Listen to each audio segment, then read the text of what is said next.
Guys, কলা খেতে গিয়ে আমার সাথে এটা কি হলো, আমি কিভাবে কলা খেতে গেছি, কিভাবে হয়ে গেল, ভিডিওটা সম্পূর্ণ দেখুন। অবশ্যই ভালো লাগে সাবস্ক্রাইব করুন। হ্যালো গাইস, আসসালামু আলাইকুম। আমি যাচ্ছি আমার বাইককে নিয়ে এখন কলা কাটতে যাওয়ার আগে দাবটি নিয়ে রওনা দিলাম। এখন আমরা আছি রাস্তার ভিতরে এখন আমার রাস্তা দিয়ে আমাদের বান্ডুর ভিতরে মানে আমাদের কলা বাগানের ভিতরে ঢুকবো। ঢোকার জন্য আমাদের কলা বাগানে একটা গেট ছিল, গেটের চাবি আমরা বাসা থেকে আনি না, তাই গেটের সামনে অপেক্ষা করতে হয়েছে।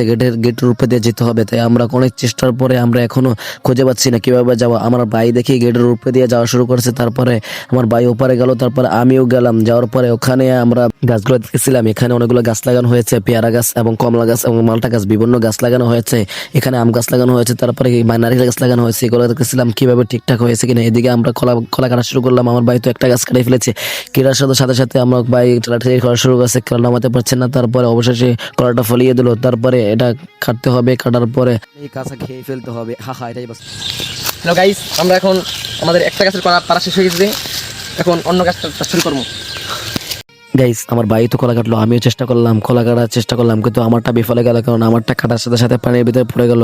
আমি খুঁজতেছিলাম, খুঁজে পাচ্ছিলাম না। তারপর অবশেষে পেয়ে গেলাম, পেয়ে উঠে মহাখুশি হয়ে গেলাম। ভিডিওটি ভালো লাগলে অবশ্যই সাবস্ক্রাইব করবেন এবং ভাইয়ের পাশে থাকবেন। আল্লাহ হাফেজ।